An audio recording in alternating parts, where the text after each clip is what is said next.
में हमारा राज। दुनिया वालों सुन लो ना लोकसभा ना विधानसभा, सबसे बड़ी विधानसभा। ना लोकसभा ना विधानसभा, सबसे बड़ी विधानसभा। बस्तर के बहुत सारे साथी आए हैं, बहुत ही अच्छा है। सबको मेरे तरफ से, भारत जन आंदोलन की तरफ से सेवा जोहार, जय भीम, जिंदाबाद। साथियों, आज पेशा कानून को पारित हुए, पूरे देश में लागू हुए करीब 29 साल हो गए। 29 साल पूरा हो गया और आप सुन के ताजुब होंगे कि 29 साल होने के बावजूद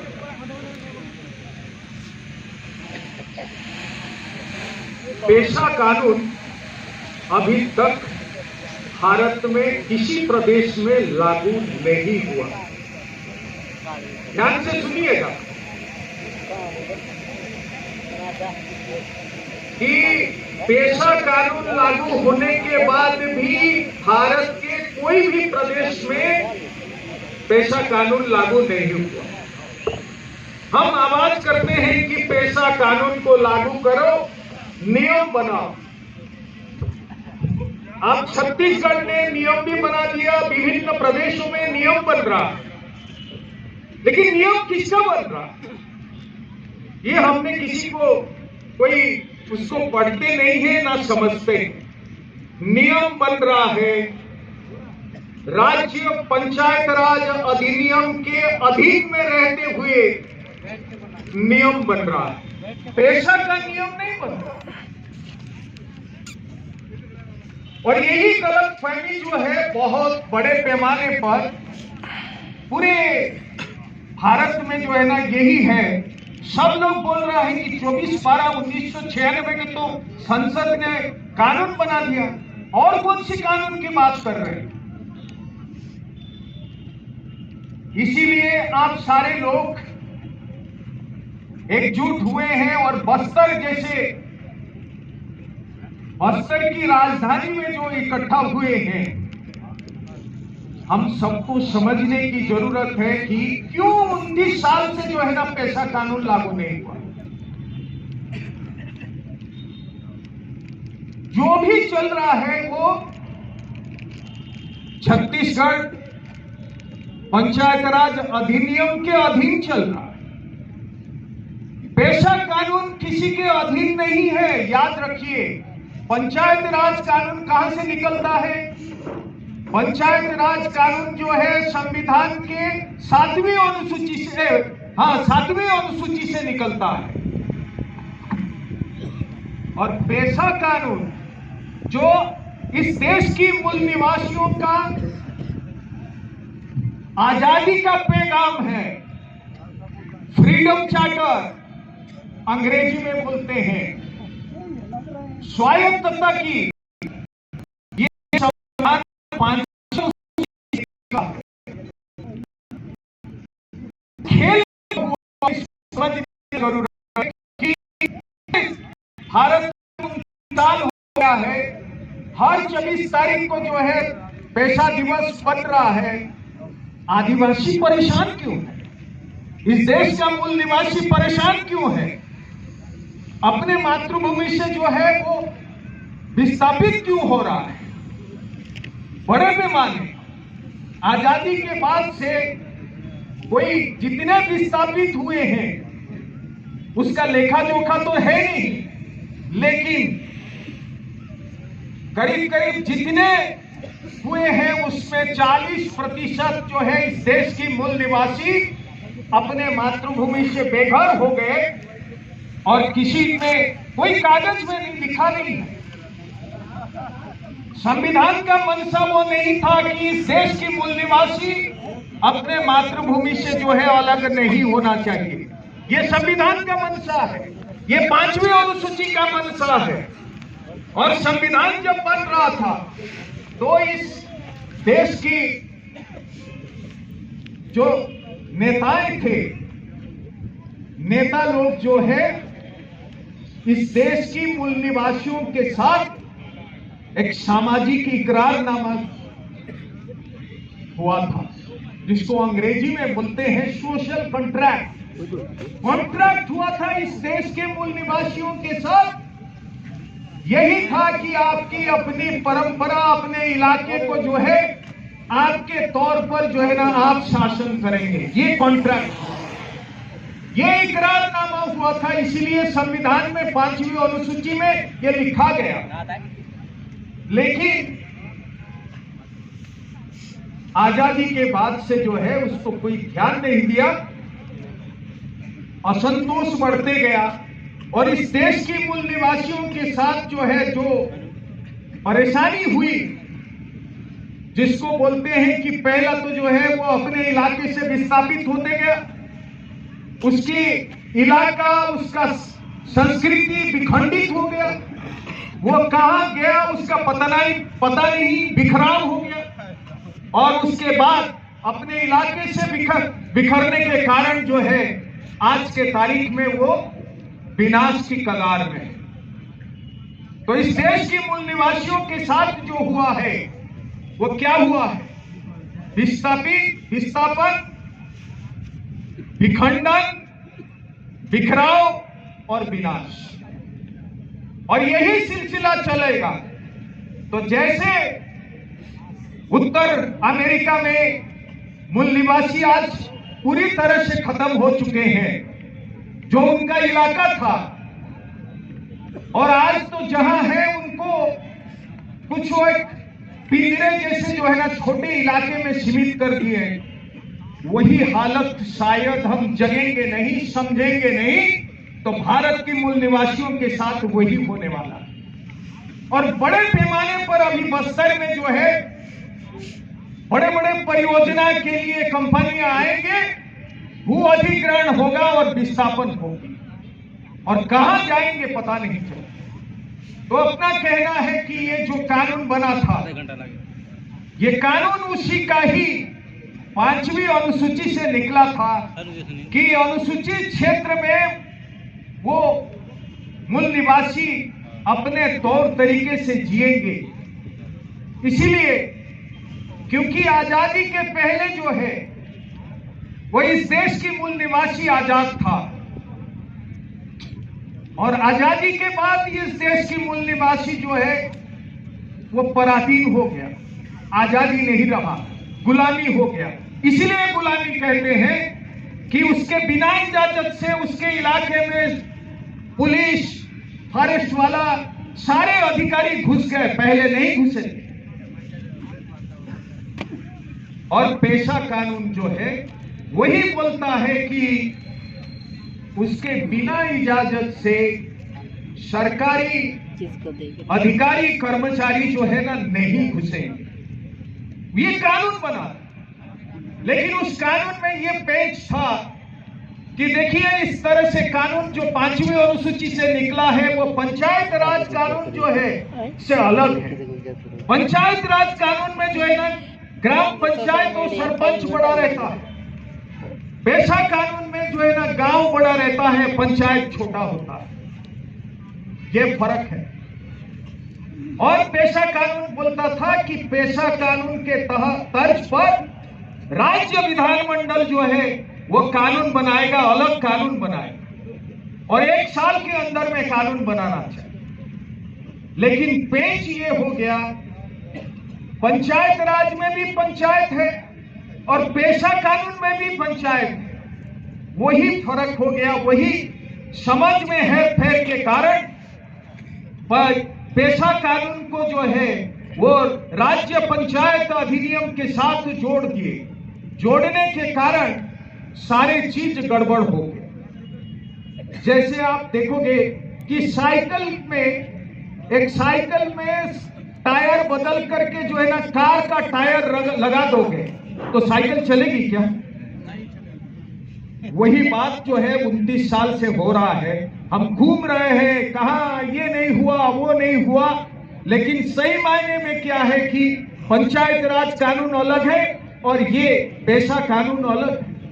उस कानून का पुष्टिकरण कानून विधानसभा में पारित करना चाहिए था, वो पारित नहीं किए, उसके बाद नियम बनना चाहिए।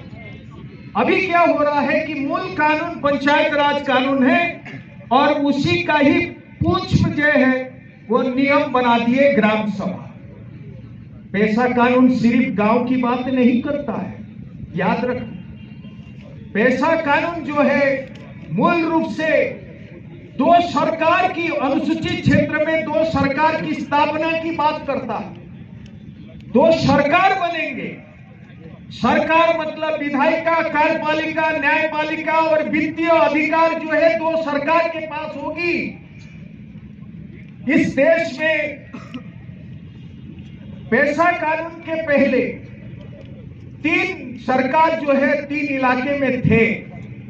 पहला जो है ना संघीय सरकार जो दिल्ली सरकार है, और राज्य सरकार, और उत्तर पूर्वी क्षेत्र में जो इलाका है कुछ आदिवासियों के इलाका है, वहां स्वशासी जिला परिषद के नाम से जो है ना एक सरकार है।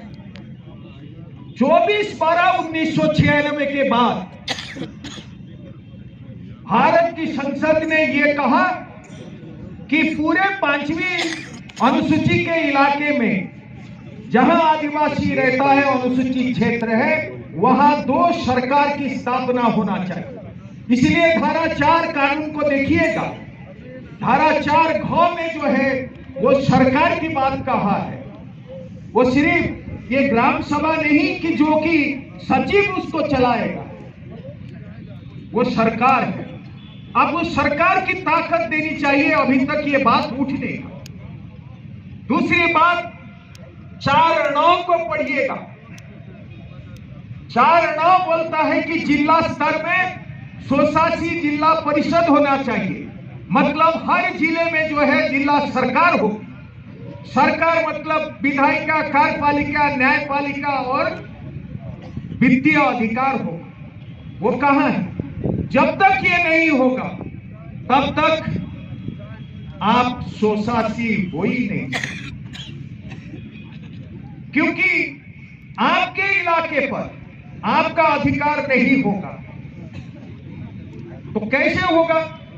आपके पास जो है ना वित्तीय अधिकार नहीं होगा, आप कर्मचारियों को जो है ना नियुक्ति नहीं दे सकते, तो कैसे सरकार बनेगी? अब ये चीज सरकार बनने की बात है, और सरकार जो है ना कानून बनाएगा, क्योंकि विधायिका की पावर है। वही 4(घ) में लिखा है कि आदिवासी अपने गांव की जो पारंपरिक सीमा है, उस सीमा के अंदर में आने वाला सारे संसाधन का मालिक जो है ना ग्राम सभा है, उसके सहमति के बिना वो कोई भी चीज हस्तांतरित नहीं होना चाहिए। लेकिन बड़े पैमाने पर आप देख लीजिए, अनुसूचित क्षेत्र में जो है संसाधन, जंगल, जमीन, सारी चीज जो है हस्तांतरित हो रहा है और लोग खरीद करके जो है ना ले जा रहे हैं या हड़प रहे हैं। ये गलत है। और न्यायपालिका जो होगा वो न्यायपालिका की नया होगा। ये जो सरकारी न्यायपालिका है, आपके हर जिला में जिला कोर्ट है, या आपके सब डिवीजन में जो है ना कोर्ट रहता है, उससे अलग हटकर हर गांव में जो है ना कोर्ट होगा। हर गांव में कोर्ट होगा। जो पारंपरिक जो झगड़ा निपटार करने की जो व्यवस्था थी, उसका स्थापना होना जरूरी है। मैं कुछ साल पहले जो है ना मेघालय गया था, और मेघालय में जो है ना यही व्यवस्था है। वहां देख के आया कि हर गांव में जो है ना कोर्ट है, और वहां की जो जज मंडली को जो भी केस आता है, वहां पुलिस भी होता है, गांव के लोग पुलिस है, वो सरकारी पुलिस नहीं है, गांव के लोग पुलिस है। वो एक केस पे जो है ना जो लेके आएगा उसको 300 रुपया मिलता है, और जो जूरी बैठता है, जूरी एक जज नहीं, जूरी बैठता है, वो जूरी को जो है 700 रुपया मिलता है। वो पारंपरिक व्यवस्था। उसका अधिकार ये है कि जितना जो भी गांव में झगड़े वो सारे चीज है उसको निपटार करेगा। सिर्फ ये है कि मर्डर केस को जो है वो गांव के परमिशन से बाहर जाएगा मतलब इस सरकारी जो व्यवस्था में जाएगा, पुलिस के पास जाएगा। मर्डर केस को छोड़ के बाकी सारी चीज जो है वो गांव वाले न्याय करते हैं, उनकी जो व्यवस्था होता है। और आप भी आपके इलाके में भी यही हो। तो ये जब तक नहीं हो, और यही संसद का मंशा था पेशा बनाने के, और ये बात जो है कोई भी प्रदेश में नहीं बन रहा है, सिर्फ झूठे प्रचार हो रहा है कि नियम बनाओ नियम बनाओ। नियम जो है पेशा कानून के बनने के 1 साल बाद नियम बना था, ऐसा नहीं कि अभी बना रहे, नियम बना था, वो थोड़ा ही बनाते हैं। और अभी कुछ दिन के बाद जो है, कुछ साल के बाद 2022 पे फिर छत्तीसगढ़ में और एक ग्राम सभा का, अरे ग्राम सभा के वो कंट्रोल कौन करता है? वो ग्राम पंचायत का सचिव कैसे कंट्रोल करेगा? तब ग्राम सभा स्वायत्त कैसे हो? ग्राम सभा के पास जो कार्य करने के लिए जो है अधिकार नहीं है, वित्तीय अधिकार नहीं है, पैसा नहीं है, तो सारी चीज तो वो कंट्रोल करते। और जिला सरकार जो होगा उसका सचिव जो है ना कलेक्टर होगा। ये कौन बोला है? ये द्वितीय प्रशासकीय सुधार आयोग जो है, सेकेंड एडमिनिस्ट्रेटिव ट्राइब्यूनल जो बैठा था, उससे जो सुझाव दिया है वो कहा है कि हर जिला सरकार को सचिव जो है ना कलेक्टर हो। लेकिन आज देख लीजिए कि पूरे पंचायत राज व्यवस्था में जिला पंचायत का जो सचिव कहो वो मुख्य कार्यपालन अधिकारी, उसके ऊपर कलेक्टर। ये स्वायत्तता की बात नहीं है, ये लोकतंत्र की तरीका नहीं। तो ये जब तक जो है पूरे अनुसूचित क्षेत्र में नहीं होगा, ये पहले कानून बनेगा और उसके बाद जो है नियम बनेगा। दूसरी बात मैं आपको बता देना चाहता हूं कि इस कानून का ये भी उद्देश्य था सरकार बनाने के साथ साथ कि अनुसूचित क्षेत्र में भू हस्तांतरण नहीं होगा, गांव का जमीन बाहरी लोगों के हाथ में नहीं जाएगा। ये 5वीं अनुसूची का जो है आत्मा है। तो कैसे होगा वो इसलिए वो जा रहा है क्योंकि हमारे छत्तीसगढ़ में कई विभिन्न प्रदेश में जो लैंड रेवेन्यू कोड है उसमें संशोधन की जरूरत है। जिस तरह से आंध्र प्रदेश में जो है अनुसूचित क्षेत्र में भू हस्तांतरण को रोका गया है, रोकने का कानून बना है, उस तरह से कानून नहीं बनेगा तो अनुसूचित क्षेत्र बचेगा भी नहीं। तो इसीलिए यहां पर वो कानून बनने की जरूरत है। जो आंध्र प्रदेश में कानून बना है जिसके तहत हम बोलते हैं कि समता जजमेंट आया, सुप्रीम कोर्ट ने बोला, वो सुप्रीम कोर्ट इसीलिए बोल पाया क्योंकि वहां का जो अनुसूचित क्षेत्र के लिए जो कानून है, उस कानून ये कहता है कि गांव का जमीन बाहरी लोगों को हाथ में नहीं जाएगा। तो आप पूछोगे कि अनुसूचित क्षेत्र में विकास कैसे होगा? क्योंकि जमीन नहीं जाएगा तो विकास कैसे होगा? उसके लिए जो है भुरिया कमेटी ने सुझाव दिया। क्या सुझाव दिया? क्योंकि देख लीजिए कि अनुसूचित क्षेत्र में सबसे बड़ा जो समस्या है ये भू हस्तांतरण है।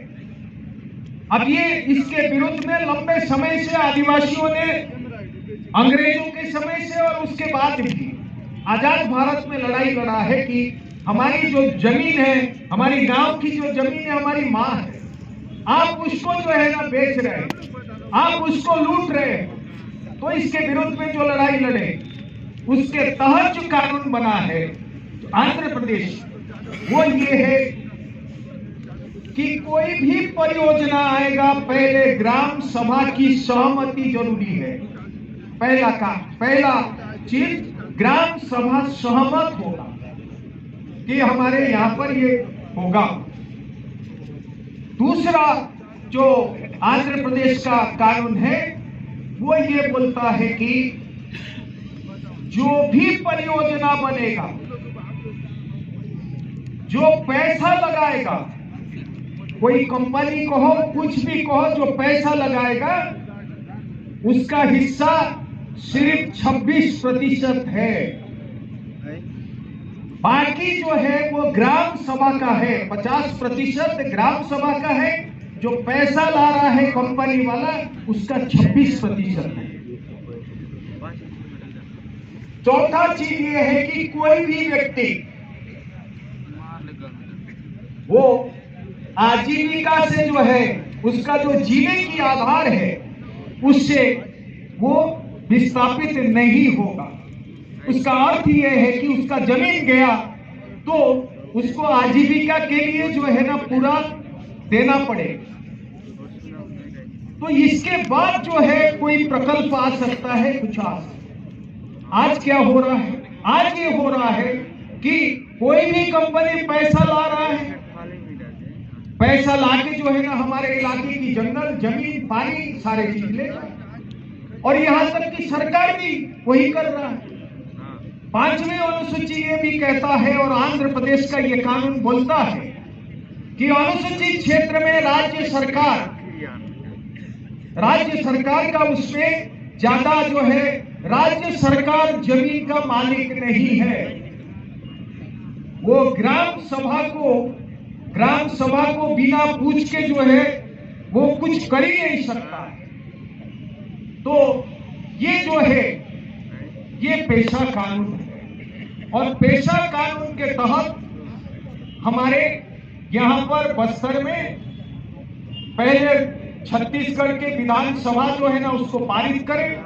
वो पारित करने के बाद उसका नियम बनेगा, और ये जो 2 सरकार होंगे, हर जिले में जिला सरकार और हर गांव में गांव सरकार, ये बनने के बाद हम सारे लोगों को जो है ना बस्तर वासियों को या जिला के रहने वाले लोगों को रायपुर जाने की जरूरत नहीं, क्योंकि रायपुर उसके बाद कोई भी कानून पास करेगा तो आपके जिला की जो सुशासित जिला परिषद वो उसमें सहमति नहीं दिया तो लागू नहीं हो। ये जो है पेशा कानून बोलता है। इसीलिए हम ये जो समझदारी को लेते हुए ये बात उठनी चाहिए कि छत्तीसगढ़ सरकार अनुसूचित क्षेत्र में पहला तो जो है जो पंचायत राज कानून अधिनियम है उसको खारिज करो। खारिज करके जो है आप पेशा कानून का जो है वो पहले बनाओ और पारित करो। पेशा कानून यहाँ लागू होना चाहिए। मध्य प्रदेश, ये छत्तीसगढ़ पंचायत राज कानून जो है नहीं लागू होना चाहिए, उसके बाद नियम। ये पहला तो। दूसरा चीज है कि उस कानून में ये होना चाहिए कि हर जिले में जिला सरकार और हर गांव में ग्राम सरकार को जो है कानून में ताकत देके बनाओ और अधिकृत करो। तीसरा चीज ये है कि पूरे अनुसूचित क्षेत्र में जमीन की जो हस्तांतरण हो रहा है उसको रोकने के लिए आंध्र प्रदेश की जो कानून है उसके तर्ज पर छत्तीसगढ़ का भू राजस्व बोर्ड को संशोधन करते हुए ये कानून को बोलो कि अनुसूचित क्षेत्र में भू हस्तांतरण नहीं होगा। चौथा चीज ये है कि इस इलाके में आप देखोगे, मैंने बहुत इलाके घुमा हूं, यहाँ तक कि अंबिकापुर में जो कोर्ट है वो उनके डिस्ट्रिक्ट जज ने एक बात बोला, उसका ऑर्डर ये था जिसका विरुद्ध में अभी बिलासपुर हाईकोर्ट में वो केस चल रहा है। उसने लिख दिया है कि सरगुजा की जो अंबिकापुर इलाका है वो 5वीं अनुसूची इलाका है ही नहीं, तो यहाँ पर भू हस्तांतरण हो सकता है, ऐसे जजमेंट। तो इसलिए हमारा कहना है कि इस इलाके में जो भी आएगा तो पहले जो है ना ये पेशा कानून से वो ट्रेंड होके आना चाहिए, और अनुसूचित क्षेत्र में जो है ना लोक सेवा आयोग अलग बनाओ और इस इलाके में स्थानीय लोगों का आरक्षण जो है 80% सुनिश्चित करो, तभी जाके जो है ना ये इलाका बचेगा। 100% तो जो है ना आंध्र प्रदेश में हुआ था, वो कानून बना था, लेकिन उसको जो है सुप्रीम कोर्ट ने खारिज किया, संविधान बेंच ने। तो इसीलिए आज की तारीख में हम लोग ये बात कह रहे हैं कि कम से कम 80% जो है स्थानीय नौकरी में स्थानीय लोगों को जो है ना रिजर्वेशन देना ही पड़ेगा। तो ये बात को जो है कानून बनाना पड़ेगा, किसको? विधानसभा को। और सबसे बड़ा चीज है कि अनुसूचित क्षेत्र में वो जितने सारे कानून आप बना रहे हो उसका संकलित करके जो है वो रखो, ताकि सारे अधिकारी और कर्मचारी उसी को पढ़े। नहीं तो वो क्या करते हैं कि अनुसूचित क्षेत्र में उनका नौकरी है, लेकिन वो पढ़ाई करते हैं गैर अनुसूचित सामान्य इलाके की कानून को जो है ना पढ़ाई करते हैं, क्योंकि जानकारी नहीं है उसका ये नहीं। तो इसीलिए ये आज की पेशा दिवस में ये संकल्प ले हम ये बात को जो है ना उठाए और जगह जगह इस बात को ये करते हुए पूरे बस्तर में एक सहमति बने कि पेशा कानून को लागू करना चाहिए। मैं आपको ये भी बता देना चाहता हूं, काफी कठिन है जो हम कह रहे हैं, इतना सरल नहीं है कि कर देगा जो है ना राज्य सरकार, क्योंकि सबकी नजर जो है अनुसूचित क्षेत्र पर है। अब ये कानून बनेगा तो लूट जो है ना नहीं हो सकता है। इसीलिए देखिए लद्दाख में जो आदिवासियों ने संघर्ष कर रहे हैं, वो क्या बोल रहे हैं कि वहां पर जो है ना स्वशासी जिला परिषद बनाओ, वो उनका नारा है। सरकार अभी तक जो है उनको बोला, सरकार ने है ना, मैंने संघीय सरकार भारत सरकार उनको बोला है कि आप ड्राफ्ट दो, तो वो ड्राफ्ट बना के दे भी दिए। अब उस पर चर्चा ही नहीं हो रहा। क्यों? क्योंकि जो खदान है वो सारी चीज है वो स्वशासी जिला परिषद की बिना अनुमति से नहीं मिलेगी किसी। भारत सरकार की डिपार्टमेंट मिनिस्ट्री भी चाहेंगे तो नहीं हो सकता बिना सहमति से। तो इसीलिए वो कानून जो है लाना है। तो इसीलिए बड़ा लंबा लड़ना पड़ेगा। ये लंबा लड़ते हुए पेशा कानून पारित हुआ और आज 19 साल के बाद जो है फिर उस संघर्ष उस आंदोलन के रास्ते में हमको चलना पड़ेगा। इसके लिए तैयारी रहना है और साथ गांव गांव में इस बात को होना चाहिए और बस्तर के हर जिले में वो कानून जब बनेगा हर जिले में गांव सरकार और जिला सरकार की जो है ना वो बात उठनी चाहिए। और लास्ट में मैं आपको ये बता देना चाहता हूं कि स्वशासी जिला सरकार तब हो सकता है। आज देखिए अनुसूचित क्षेत्र को जो है विखंडित करने में जो आदिवासी का इलाका था है ना, उसको तोड़ने में जो है वो सारे सरकार लगे हुए ताकि ये कमजोर हो जाए। इसीलिए ये आवाज भी उठना चाहिए आज पेशा दिवस पर कि जिला जो बना रहे हो वो जिला सरकार जो बनेगा वो आदिवासी बाहुल्य होगा कि नहीं होगा। क्योंकि अनुसूचित क्षेत्र में संविधान की मंशा यही है कि अनुसूचित क्षेत्र हर समय आदिवासी बाहुल्य रहना चाहिए। गैर आदिवासी रहेगा ठीक है, लेकिन जो है ना उसकी संख्या जो है ना ज्यादा नहीं होना चाहिए, क्योंकि अनुसूचित क्षेत्र में जो है आदिवासियों की वर्चस्व रहना अनिवार्य है।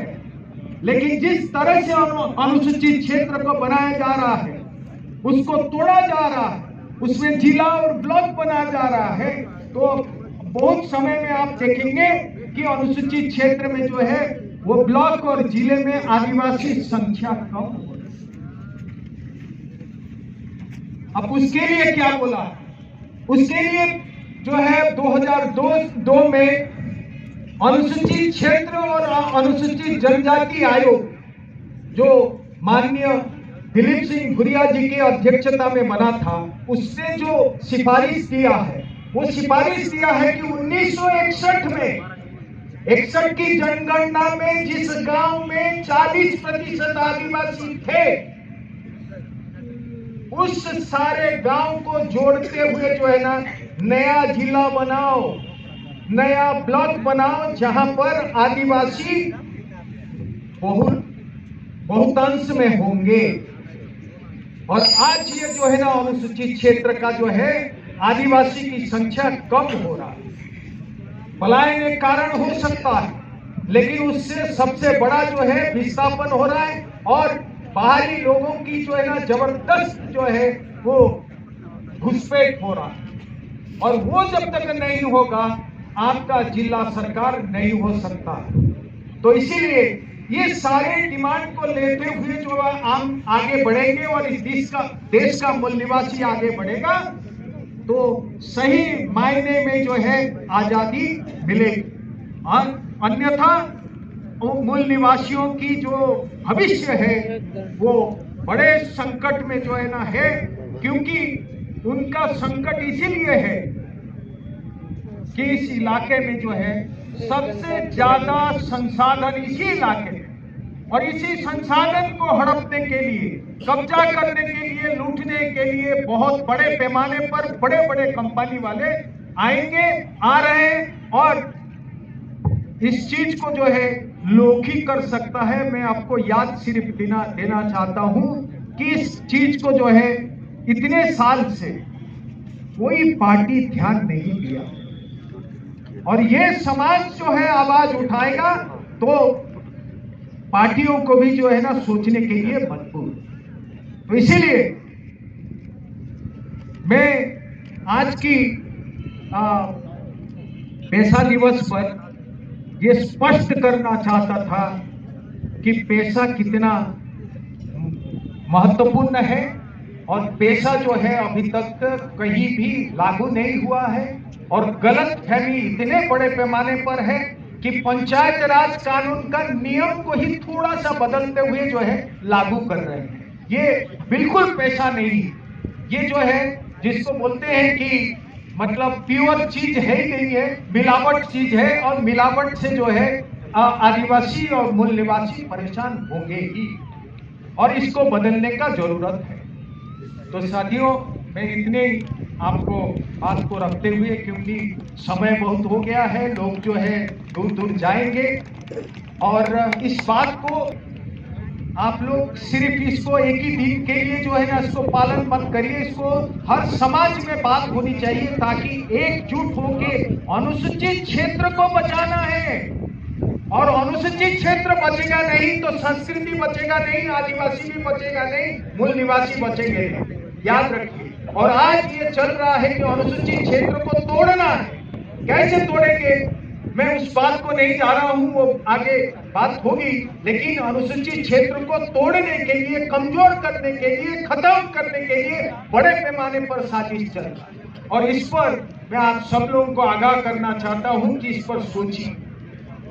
और ये आपकी मातृभूमि है, इसको बचाना, और इस मातृभूमि को नहीं बचा पाएंगे तो भारत की मातृभूमि को भी नहीं बचा पाएंगे।